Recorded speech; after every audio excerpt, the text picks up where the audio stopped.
Autora.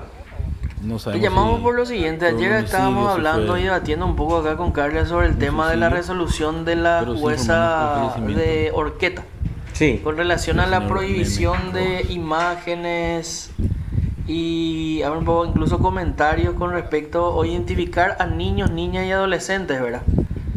Y queríamos hablar contigo. Yo sé que vos sos especialista en el Mucha tema de derechos gente en humanos, el tenés un lugar masterado en eso y manejas donde se encontró el bastante cuerpo, las fuimos convenciones al medio internacionales municipal Carlos ratificadas Sosa Aito. por el Paraguay, ¿verdad? Vemos también ¿Es aquí tanto al así que señor no se Arturo, puede divulgar o no?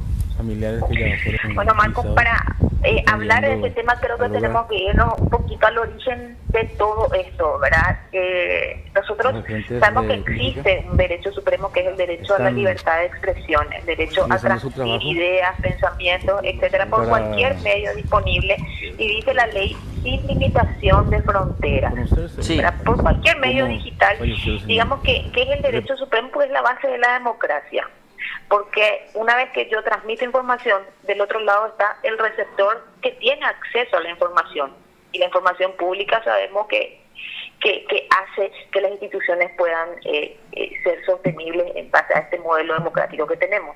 Entonces, entendemos según nuestra Constitución Nacional que la regla es la libertad de expresión y que no se admite censura previa, dice nuestra Constitución, ¿verdad? Solo se admiten responsabilidades ulteriores. Es decir, no me pueden prohibir a mí que publique algo, pero sí puede existir una responsabilidad ulterior cuando lo que yo estoy publicando no está protegido por la libertad de expresión, cuando traspaso los límites de lo permitido. Pero ¿qué pasa? Existen excepciones a la regla de no se admite la censura previa, es decir, existen ciertas cosas que sí pueden censurarse de inicio, pero están claramente establecidas tanto en la ley, en nuestra ley interna, como en los tratados internacionales, ¿verdad? Y una de ellas es cuando tiene que ver, cuando afecta a los niños, niñas y adolescentes, ¿verdad? Nosotros utilizamos el término adolescentes, pero en realidad para la Convención de los Derechos del Niño, niñas, toda persona hasta los 18 años. Entonces tenemos que, por una cuestión también de prelación de leyes y por una cuestión de principio de protección superior, niños, toda persona hasta los 18 años.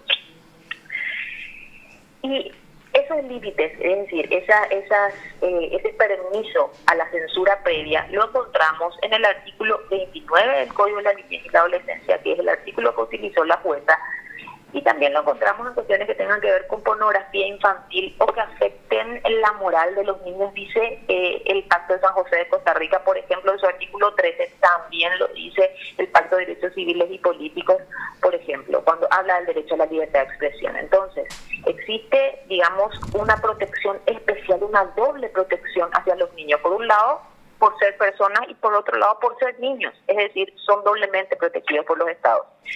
Y se aplica efectivamente el artículo 29 del Código de la Niñez, y este artículo fue modificado en el 2018 por Ley 6083, agregando excepciones.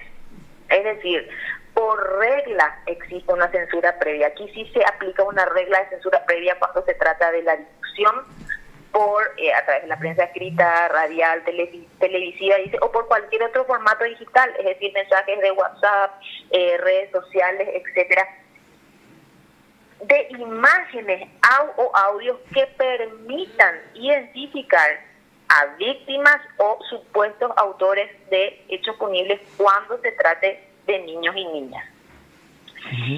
Cuando permite identificar, dice Marcos y Carlos, es decir, si se dice Juan González, jugador de Cerro Porteño, violó a su niña, ¿verdad? Evidentemente no estamos poniendo el nombre de la niña, pero eso permite identificar quién es la víctima. ¿Entienden? Es decir, dice, no se puede transmitir imágenes, textos o cualquier otra información que permita identificar a la niña o a un supuesto, al niño o niña, ¿verdad? O a un víctima o supuesto autor de hecho punible. Excepto, dice, ahí agrega la excepción, es decir, la regla es la censura previa. ¿Cuál es la excepción? La excepción es cuando se encuentren extraviados o sean víctimas de secuestro con autorización de los padres o en su efecto con autorización judicial. ¿Por qué? Porque acá existe un derecho que prevalece, que es el de encontrar a ese niño o niña. Ese es el interés supremo, el interés del Estado, encontrarlo con vida, rescatarlo, ya sea que se encuentre extraviado o que sea víctima de un secuestro. Sí. Ale, para ejemplificar, y usando un ejemplo que lastimosamente nos toca, el tema Juliet. Si nos guiamos por la resolución de la jueza, no podíamos hablar ni publicar la foto de Juliet. Pero si nos guiamos por esa excepción que vos estás diciendo, si tenemos una autorización judicial, la fiscalía pide incluso que se divulgue la foto o la autorización de los padres, o sea, en ese sentido podríamos publicar la foto incluso de Juliet. ¿Qué pasa, Mar? Pasa que no necesitamos una orden. La medida cautelar de la jueza lo que hace es venir a dar mayor asidero a lo que ya establece el artículo 29. No se necesita una orden judicial para prohibir la difusión, porque eso ya lo dice la ley. La ley ya prohíbe, esa es la regla. ¿Cuál es la excepción? Cuando se encuentren extraviados o cuando sean víctimas de secuestro. Y en el caso de Juliet, la niña se encuentra extraviada. Hasta hoy no sabemos dónde está Juliet, ¿verdad? No es que primero estuvo extraviada y después fue víctima de un hecho punible, porque ahí estamos invirtiendo la excepción y la regla. La regla es que no se puede dar a difusión a menos que sea víctima de secuestro o esté extraviada, ¿verdad? Y si no se puede contar con el consentimiento de los padres, porque puede ser también que los padres también estén extraviados o que hayan sido víctimas de un accidente, pueden darse un montón de supuestos. Claro. Para eso la ley prevé que también se puede obtener ese permiso legal para romper con esa regla de la no divulgación a través de una autorización judicial, como lo hacen todos los países, ¿verdad? Colocando la foto del niño en caja de leche, en caja de cereales, en espacios lumínicos, en puestos aduaneros, en puestos migratorios, etcétera, ¿verdad? Cuando uno va al aeropuerto o a cualquier otro puesto migratorio, ve casi siempre en un televisor niños buscados, ¿verdad? Y la imagen de un montón de niños, porque uno necesita tener en la mente para eventualmente, cuando me cruce con un niño que esté extraviado, yo pueda identificarlo y pueda dar aviso a la autoridad. Esa es la naturaleza, ese es el espíritu de esta ley y de esta excepción que se plasma.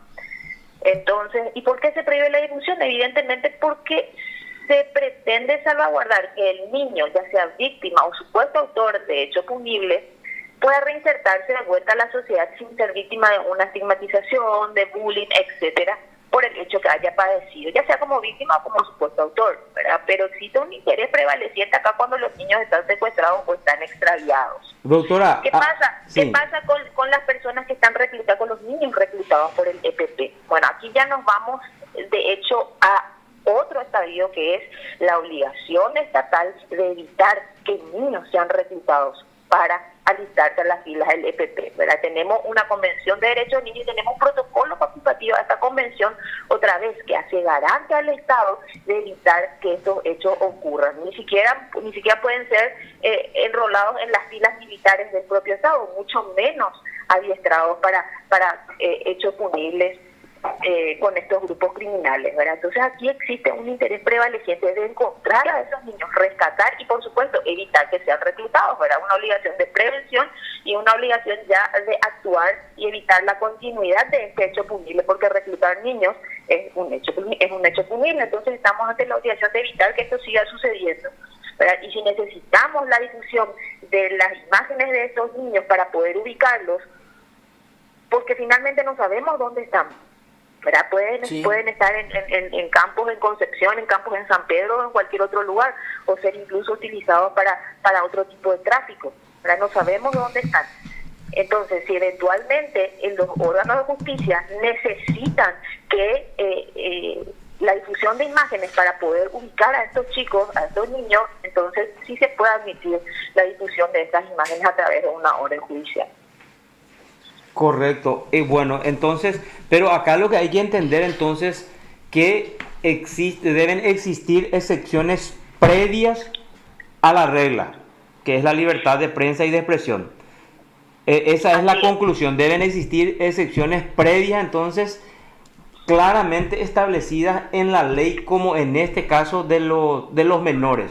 Claro, en cuanto a la libertad de expresión, la regla es la máxima difusión, esa es la regla. Sí. ¿Verdad? No se admite la censura previa. ¿Cuándo se puede admitir la censura previa? cuando se trate de menores, de hecho contra menores, por ejemplo, en este caso el artículo 29, o en los casos de pornografía infantil, por ejemplo, que se puede intervenir directamente una página, bloquear, etcétera, ¿verdad? Entonces en esos casos sí existe una habilitación a aplicar una censura previa. Claro, pero se censura también, por ejemplo, las cuestiones, digamos, muy íntimas, muy personales, cuando se refieren, por ejemplo, a la enfermedad de una persona. Eso también se censura, doctora, ¿verdad? Ahí ya nos vamos a otra cuestión, ahí ya nos vamos a cuáles son los el derecho a la intimidad, de la libertad de expresión, ¿verdad? Entonces, en esos casos se difunde primero y luego se pide que no se sigan pasando esos datos, es decir, existe una responsabilidad ulterior ante eso, una limitación posterior. ¿Por qué, Marco? Porque lo que a nosotros nos interesa como sociedad, como comunidad, es la transmisión de información de interés público. De hecho, los funcionarios públicos tenemos un mayor grado de escrutinio ante la sociedad por el saco de funcionarios públicos que nos ponemos, ¿verdad? Y por el rol que la sociedad nos da. Entonces, tenemos un mayor grado de escrutinio en comparación a las personas del ámbito privado. Pero lo que interesa por sobre todas las cosas es la información de interés público. Entonces, ¿qué información de interés público puede ser mi vida privada? Bueno, ahí tendríamos que entrar en un análisis. Si yo te digo, la verdad que mi vida privada es que yo con el móvil del Estado, te pongo un ejemplo, ¿verdad?, me vaya y le busque a mis hijos del colegio y después les lleve a su clase de natación y entonces me vaya hasta mi casa, pero esa es mi vida privada. Eso no afecta a mi trabajo. Claro, pero está utilizando bienes públicos. Entonces es información de interés público. ¿Entendés? Entonces, cuando tiene que ver con la moral o con cuestiones con cuestiones muy íntimas, ya entra a evaluación de un juez determinar si esa información es de interés público o no es de interés público. Si no es de interés público, entonces entra dentro del ámbito de la vida privada. Ya. Perfecto. Clarito. Muy claro. Clarito. Justamente nosotros llegamos a una conclusión también acá con Carlos ayer, porque hablamos con la jueza y decíamos, lo que aporta esta resolución es que al ser desconocido lo que establece en su resolución, también formaría parte del hecho punible de desacato, por ejemplo, ¿verdad? También entraría dentro del hecho punible de desacato, exactamente. Doctora. Exacto, pero por eso es que siempre hay que analizar caso por caso y cuál es la naturaleza de todo esto y qué es lo que se pretende cautelar, ¿verdad? Y de vuelta, cuando hablamos de cuestiones de interés público, ¿verdad?, también puede ser una cuestión que yo te diga dentro del ámbito de mi vida privada, no sé, Marcos, ministro de Hacienda, se le vio descender de su vehículo Volkswagen negro con una persona, con una mujer que no era su esposa, ¿verdad? ¿Afecta o no afecta? Ahora, si me estoy candidatando para un cargo electoral y resulta que yo